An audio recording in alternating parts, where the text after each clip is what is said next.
Now who is this man? Se me he equivocado de producto y he echado ácido clorhídrico encima de sulfato de cloro.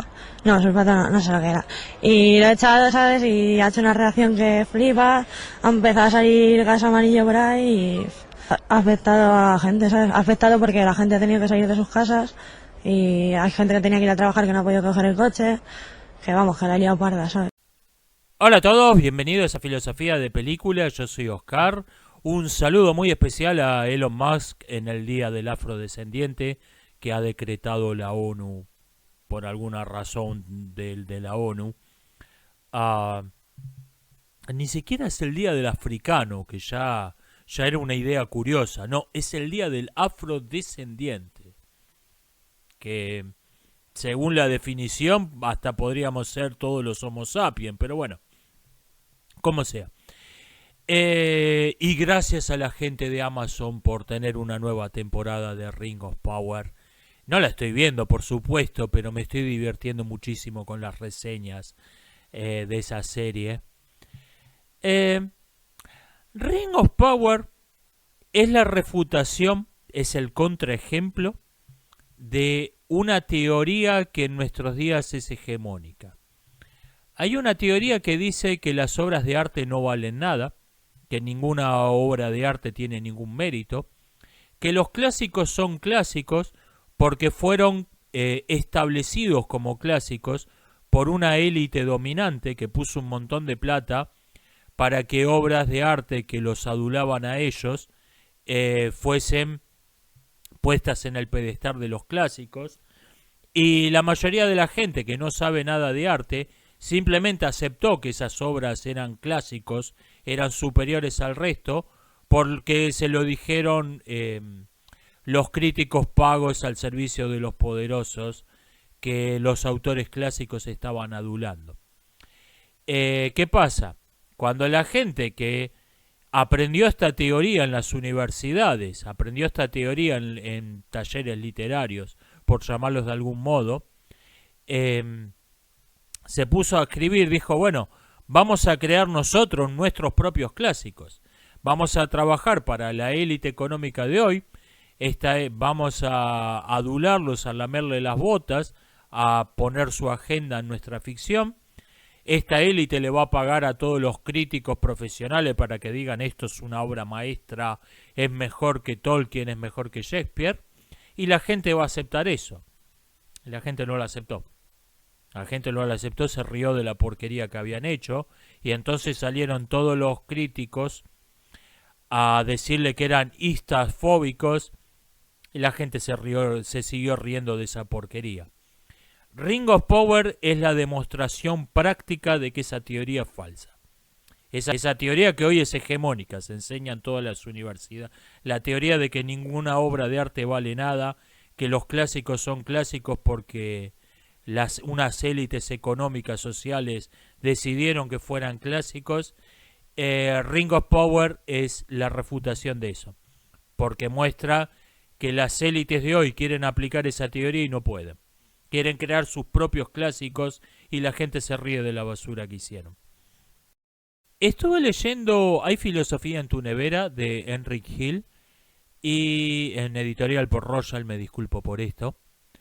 Y es un libro que me produjo sentimientos encontrados. Me pareció muy bueno y al mismo tiempo me decepcionó un poco. Me explico. Lo que es el libro me parece que está muy bien, pero creo que podría haber sido más de lo que fue. El libro en sí es un muy buen libro de divulgación de filosofía, lo recomiendo calurosamente. Está muy bien escrito, es de lectura muy amena, se lee en un par de horas, lo puede entender cualquiera, recomendable para, no voy a decir tanto como para cualquier edad, pero de 13 años para arriba lo puede leer cualquiera. Cada capítulo termina con una serie de lecturas recomendadas para profundizar el tema. Los 7 temas que eligieron están muy bien seleccionados. ¿Qué es la filosofía? ¿Qué es el principio de no contradicción? una crítica al escepticismo radical. Están muy bien elegidos los temas para alguien que no sabe nada, que se está iniciando en la filosofía. O sea, es un muy buen libro. Lo que me parece es que es un libro para que la entendamos todos, y yo creo que se podría haber publicado un libro más ambicioso, podría haber sido un éxito de ventas igual, y le tuvieron miedo a publicar un libro más ambicioso. Y ahí está, demuestra que se puede hacer esto. Ahí está Adictos a la Filosofía, el canal de YouTube de Enric, donde toca temas de filosofía medieval, de filosofía de la mente, que no son sencillos para nada. Los toca con un nivel que no está muy lejos de un paper. La única diferencia es que no usa términos técnicos, sino que está en una prosa más cotidiana, pero el nivel de las ideas no es muy distinto de un paper. En cambio, hay filosofía en tu nevera, todo está bajado a tierra para que entendamos todos. Me parece que se podría haber publicado un libro más ambicioso y le tuvieron miedo a publicar un libro más ambicioso. Me dirán, es un libro de divulgación, no una tesis. ¿Qué querés? Bueno, quizás algo un poquito más parecido a una tesis. No, o sea, un pelito más parecido a una tesis, creo que se podría haber publicado tranquilamente. Repito, el libro está muy bien. El libro está muy bien. Lo que es el libro está muy bien. Me dicen, bueno, varios cumplidos por la serie de la historia argentina y las de los antiguos, que las dos en cierto sentido tocan temas de historia. Gracias. Me dicen que alguien me cuenta que tiene un profesor que no comprende lo que es una familia patriarcal. Parece creer que los antiguos romanos vivían en familias tipo. Como comentaba alguien también en la caja de comentarios, hay un desprecio por la historia creyendo que es algo totalmente inútil. Está esta visión de que, bueno, el mundo donde vivimos empezó a existir con la internet, y todo lo que existía antes es irrelevante, estúpido y no vale la pena conocerlo, y no es así. El mundo en que vivimos hoy el presente es la consecuencia del pasado, y si vos no comprendés el pasado, no comprendés el presente. Y lo que usted me cuenta de su profesor no me extraña, he visto niveles de ignorancia alarmantes. Hace 1 o 2 años hubo 2 películas de Hollywood que más o menos al mismo tiempo usaron impropiamente el término rey, king, para referirse a una mujer. Me sonó extraño, pero no entendí por qué, hasta que escuché una entrevista a una actriz, un director, no me acuerdo, de una de esas películas, donde básicamente parecían creer que el término reina, queen, tenía únicamente la acepción de reina consorte. No sabían que jamás había existido una verdadera reina en la historia. ¡Wow! ¡Wow! Y esa gente tienen todos títulos universitarios. O sea, títulos en estudios sobre el ecologismo de los reducidores de cabezas con perspectiva de género. O sea, no verdaderas carreras universitarias. Pero todos estuvieron 5 años parasitando a los padres viviendo en una universidad. ¡Wow! Está esta idea de que en el pasado no hay nada valioso, no vale la pena conocerlo, la historia es totalmente inútil. El mundo donde vivimos hoy empezó a existir hace 20 años. Antes todo era estúpido y es inútil conocerlo. Y no, el mundo de hoy es la consecuencia del pasado. Y si vos no conocés el pasado, no conocés el mundo de hoy. Y quienes tienen el poder te van a inventar el pasado que quieran. Y desde ese pasado falso van a controlar el presente como quieren, como si fuesen los amos de una simulación estilo Matrix. ¿Cómo escribir un buen villano sin que suene que lo estoy justificando? No lo justifique. No invente excusas para el villano. Lo que tiene que ser es, cada uno es el héroe de su propia historia. El villano tiene que creer que él es el héroe. Es verdad que quise dinamitar una represa e inundar un pueblo, pero mis padres me pegaban cuando era chiquito. Eso es una mierda. Eso es un discurso de preso. No es interesante como personaje de ficción. ¿Es mejor que mueran ahogadas 1000 personas para salvar a millones en el futuro y crear un mundo mejor? Eso está más interesante. El villano tiene que creer que es un héroe incomprendido. El villano tiene que creer que es un héroe que está haciendo el trabajo sucio, que se está ensuciando las manos, que es un héroe que está haciendo el trabajo difícil, que es lo que creen todos los hijos de puta en el mundo real, dicho sea de paso. Eso es más interesante, por lo menos es un paso en la dirección correcta, creo. Me dicen, el conservadurismo no debería llevar al anarquismo, porque antes de existir ninguna sociedad, existió ninguna sociedad. ¿Usted está tomando la definición de propaganda de que un conservador es alguien que se opone al progreso, que tiene miedo al cambio? No, el conservadurismo consiste es la ideología que afirma que los principios de la civilización occidental cristiana son esencialmente buenos. Entonces, el cambio es aceptado, incluso es necesario, es propuesto, cuando es coherente con los principios de la civilización occidental cristiana, cuando tiende a eliminar inconsistencias, cuando tiende a reforzar esos principios, a pasar de una aplicación incoherente a una aplicación más coherente de esos principios. Es lo opuesto no al cambio, sino al cambio revolucionario, que procede de la civilización es una mierda, vamos a inventarnos una nueva civilización que algún genio se ha sacado del sombrero escribiendo en su altillo. Eso es el conservadurismo. No es que el conservador tiene miedo al cambio, se opone al progreso. Todo auténtico progreso en el mundo ha procedido de un grupo político conservador. Todo auténtico progreso. La expansión del sufragio, la abolición de la esclavitud, los derechos, la igualdad de derechos entre los sexos. Todo auténtico progreso ha procedido del conservadurismo y ha tenido que enfrentar la resistencia de los partidos revolucionarios. Me dicen, en algún momento comenté que Internet fue creada por razones políticas y podría desaparecer por razones políticas. ¿Me puedo extender en esto? Internet no es una tecnología.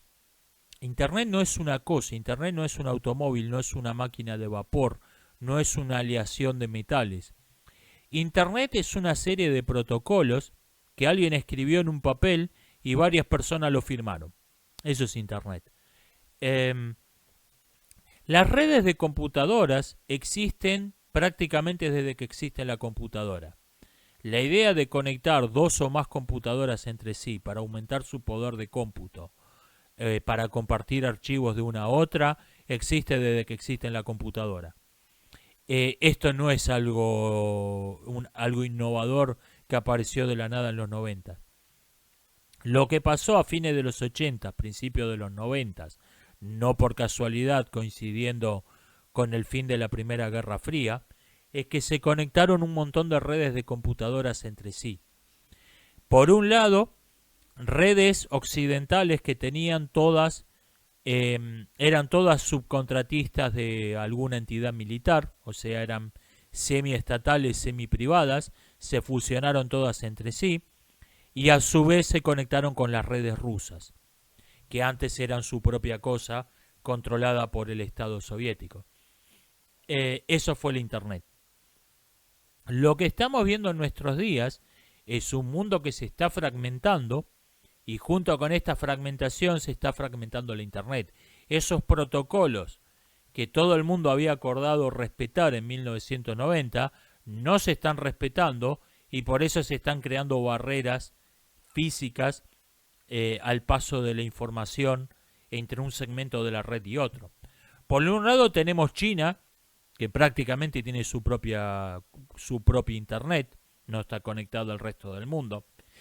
Tiene algunos algunos hilos que la conectan, pero no hay una conexión fuerte entre la Internet de China y la Internet del resto del mundo. Por ejemplo, YouTube está prohibido en China. Y por otra parte, tenemos las redes sociales, estos megasitios, estos superforos que surgen alrededor del 2010, que acaparan buena parte del tráfico de la Internet. Entonces, digamos que hoy una red social que tiene el 10% del tráfico de Internet. Entonces, ¿qué pasa?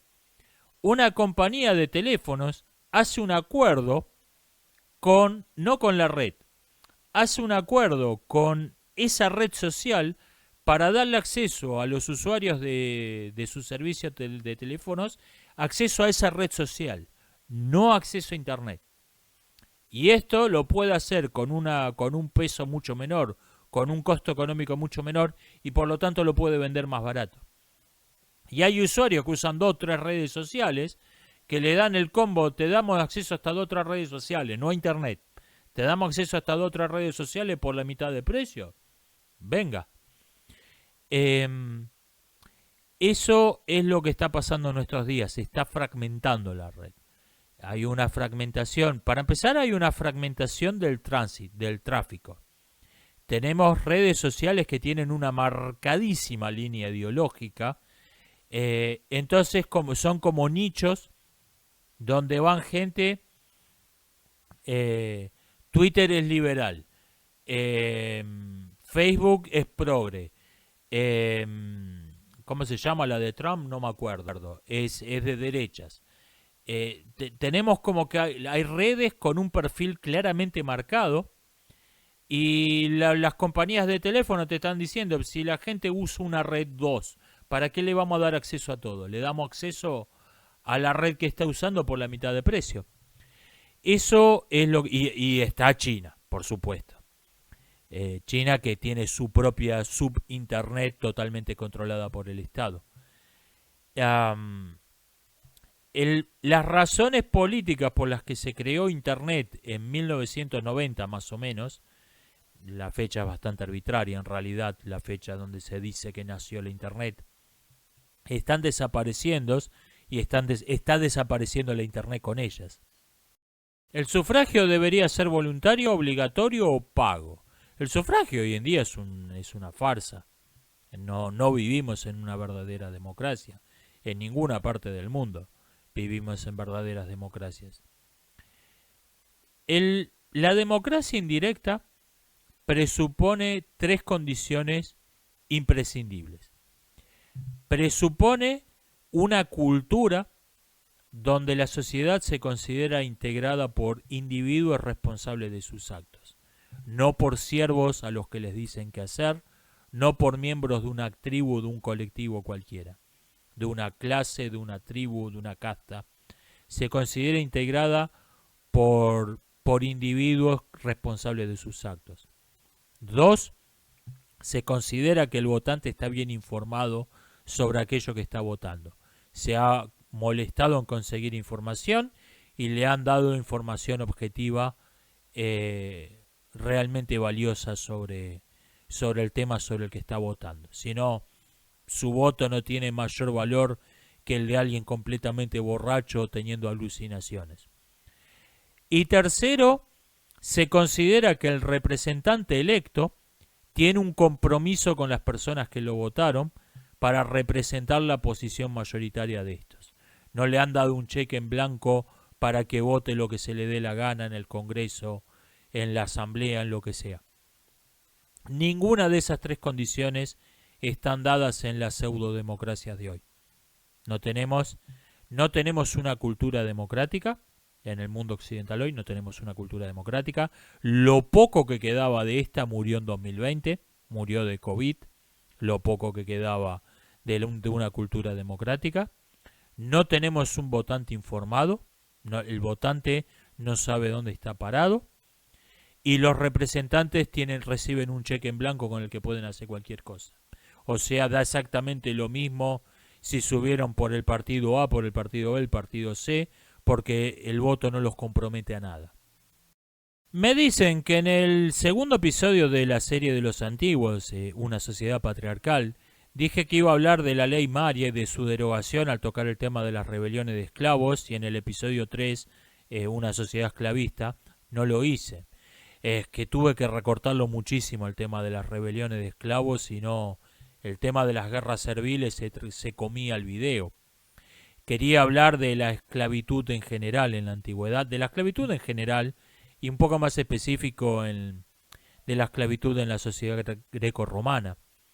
Pero si me ponía en detalle a hablar de las guerras serviles me colgaba una hora y no era la intención.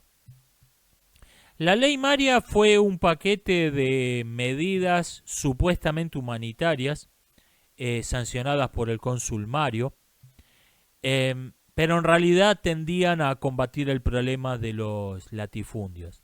Estas leyes prohibían la importación de esclavos, esta fue la medida principal, prohibían encerrar esclavos en jaulas, prohibían vender esclavos que hubieran tenido hijos, venderlos por separados, había que venderlos todos juntos, el hombre, mujer y los hijos.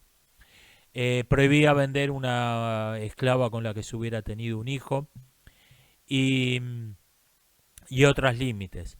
No, el que mataba a su esclavo podía ser juzgado por homicidio. No era la abolición, pero iba para ese lado. Esto provocó una insurrección de los latifundistas que llevó a la llamada guerra social, que fue un golpe de estado con esteroides, donde los latifundistas pagaron un ejército mercenario y impusieron a un tirano, Sila. Sila derogó la ley Maria. ¿Y qué pasa? Que en la década del 70 a.C. había miles de esclavos con entrenamiento militar por consecuencia de la guerra social, de este super golpe de estado. Había otros varios miles de esclavos con entrenamiento militar, consecuencia de una guerra civil en Drusa, en la actual Rumania. A causa del cambio el viento cambió de dirección en Drusa. Los drusos ofrecieron asilo político a todo esclavo de los romanos que llegara a su territorio. Y el gobierno sucesor de Sila tras la muerte del tirano no podía moderar las leyes porque el único apoyo real que tenían era el de los latifundistas. Entonces tenían en Italia varios miles de esclavos con entrenamiento militar muy cabreros y una ciudad, estado extranjero ofreciendo asilo político. Sabían perfectamente que ese era un polvorín, pero no podían hacer nada para evitar que ese polvorín explotase, y efectivamente explotó. Esa fue la causa de la mayor de las 3 grandes rebeliones de esclavos. Y así todo lo estoy resumiendo muchísimo. Debería poner la fuente de los videos. ¿Sabe qué pasa? Que la mayoría no tienen una fuente específica. Me baso en cosas que he leído. Cuando una fuente tiene una importancia especial, la menciono. Pero realmente no tengo una bibliografía para mis videos. Prácticamente la serie de los antiguos, la bibliografía es todo lo que leí sobre los antiguos. Y me preguntan por último qué opino del liberalismo, qué pienso del liberalismo. 2 cosas. Por un lado, tenemos esta doctrina de Karl Popper, Milton Friedman y otros autores relativamente recientes, que es un totalitarismo estatal con pasos extras añadidos, que es lo que defienden sujetos como Milei en Argentina y otros por el estilo. Es un totalitarismo estatal disfrazado de liberalismo.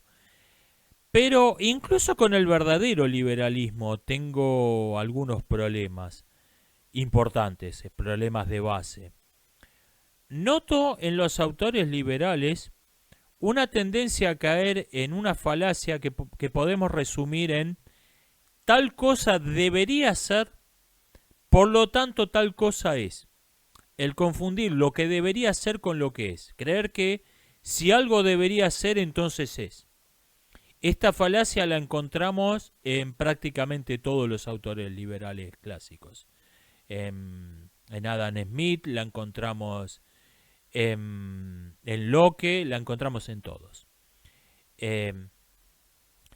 La meritocracia, el libre mercado, lo que ustedes quieran. Incluso podemos discutir si estamos de acuerdo con que debería ser el libre mercado, si la sociedad debería ser meritocrática, qué sé yo, Locke defendía la esclavitud. O sea, podemos incluso cuestionar el deber ser. Pero supongamos que aceptamos que la sociedad debería ser lo que los autores liberales dicen que debería ser. No se sigue que sea eso. La meritocracia es muy buena, por lo tanto vivimos en una sociedad meritocrática. El libre mercado es algo muy bueno, por lo tanto vivimos en un sistema de libre mercado.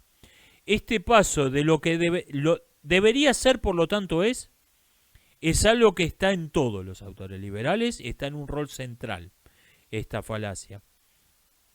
Y me parece que esta falacia lleva a una profunda incomprensión de cómo funciona el mundo realmente, que es algo que encontramos en todos los autores liberales y en sus seguidores, una completa incomprensión de cómo funciona el mundo real.